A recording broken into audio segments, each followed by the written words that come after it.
Yo, what's the deal? Jay Jones in the building. How are you guys? I'm doing great. So before I tell you about this crazy experience I had a couple of days ago, I want to give a big thank you to SeatGeek for showing love to the channel. Like I mentioned in the past, SeatGeek is your one-stop ticket shop. Any games you want to attend, basketball, you trying to make that playoff football game, SeatGeek got you. I don't know about y'all, but I'm definitely trying to make that trip to Charlotte. If you're trying to look and, still secure tickets to All-Star Weekend, SeatGeek can help you with that as well. And yes, the discount is still available. Just use the code JJones and you will get $20 off your purchase. So yeah, man, y'all check that out for me. The link will be in the description and you're pretty much set from there. So about a week ago, I was in New York. I was in New York for the Nike Adapt BB, which is Nike's first basketball self-lacing sneaker. And the event was very organized. They actually took the Apple approach where you get a group of people and those people actually have first access to the shoe, play in the shoe, and get all the information they want about the shoe. And we all were shocked when we saw the shoe. We had saw leaked images.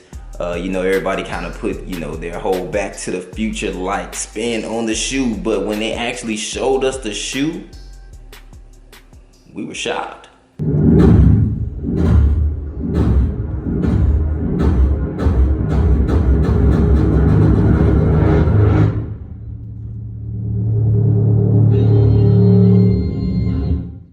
I'm happy to introduce the Nike Adapt BB, a revolutionary basketball shoe and digital platform that can remember how tight or loose you prefer your shoes. Jason Tatum pulled up. He was actually one of the first to actually play in the shoe. You'll be the first one to wear it in a game, but this shoe will be available to everyone to show off All-Star Weekend. And after that, we were all split into different groups where we had the opportunity to talk to different designers and just find out, again, more knowledge about the shoe. So Eric Avar is one of the lead designers on the shoe. I know a lot of you guys hit me up and was like, yo, it looks really similar to a Kobe. And that's why we know Eric has been working with the Kobe line for years now. And it's crazy because they kind of show like the evolution of all the sneaks. They talked about the Hyperdunk.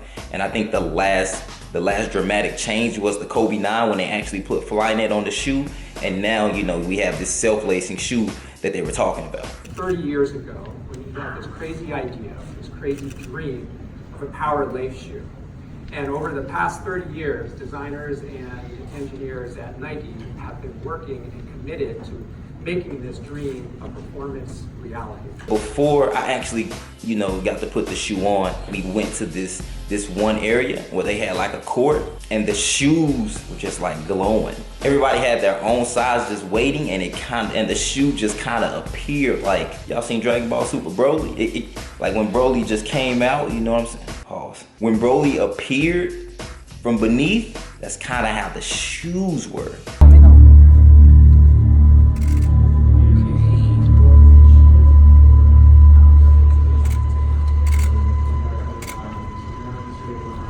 Now everybody should be sitting directly in front of a pair of shoes and a phone that was chosen specifically for you. I got the Instagram clip, I didn't have anybody recording for me, but I do have this clip, man, and I was really excited because this was gonna be my first time trying the shoes on.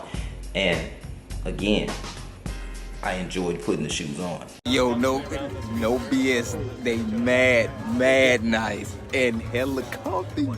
My lips ass hella comfy, that's crazy. Hold on. And one thing I also need to mention is that the shoe is compatible with an app. I don't know if the app is available on Android, and no, the shoes do not come with an iPhone. But check this out, so look, anytime I go up. Bro, I gotta get some of your reaction, bro. Man, what? I am. That's tough. Oh, that's different. Yeah, they turning up for real.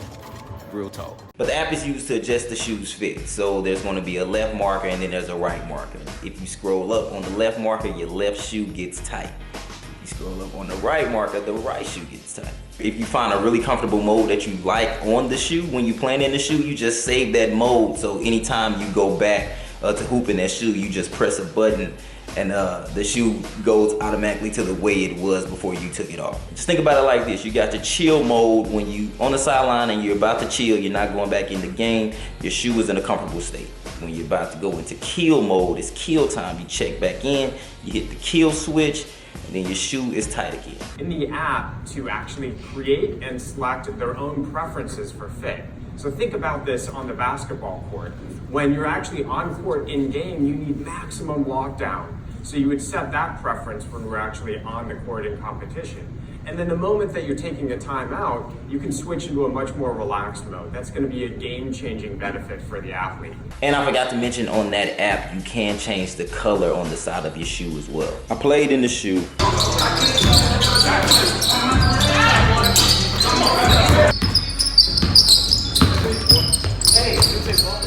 I adjusted it to my liking and the fit was nice. Like, it was really hugging my foot, and I didn't think it was gonna work as good as it does, just because, you know, I was just like, okay, the process seems a little rushed. I was having this conversation with someone else. I knew Nike needed to do something big, just because, you know, other brands, as far as, you know, creating sneakers that were going to be just as good, that was happening. So, you know, they decided to launch the self-lacing sneaker, and it actually works.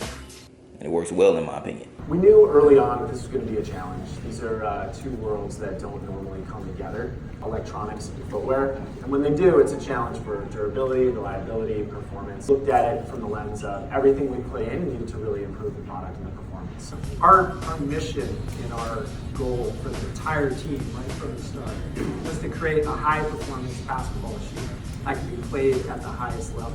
I for sure want to spend more time with the shoe, just because, you know, those couple of days that I had with it is not enough time. But I'm really curious to see if Nike can keep this up. They said they have plenty of updates for the shoe, you know, things that's going to be able to help the shoe along the way when you're playing in it. But just as a first look at the Nike Adapt BB, I liked it. That's why I took so long to kind of give you guys my thoughts, because I didn't want to get taken away from the actual event. Like, you know, sometimes I go to these events and then I'm like, oh, this is cold. And then it's not the same, like, you know, once everything, you know, like dies down. But, you know, just reflecting on that now, the shoe is pretty tough. In my opinion, it's like a Kobe track shoe.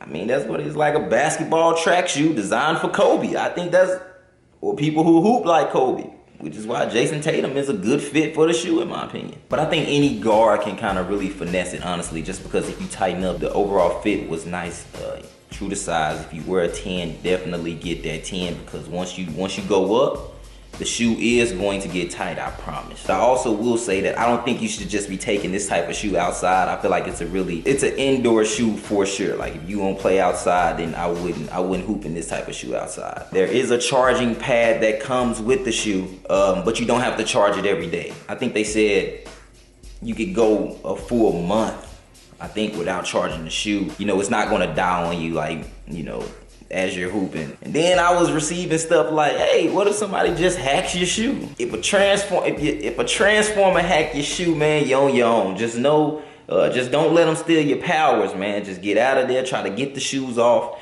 and run. But that's my first take on the Nike Adapt BB. I do think I will be able to test the shoe during All-Star Weekend. I can't make any promises, but I think that's in the works right now. You know, but let me know what you think. If you think it's ugly, then hey, you can think it's ugly.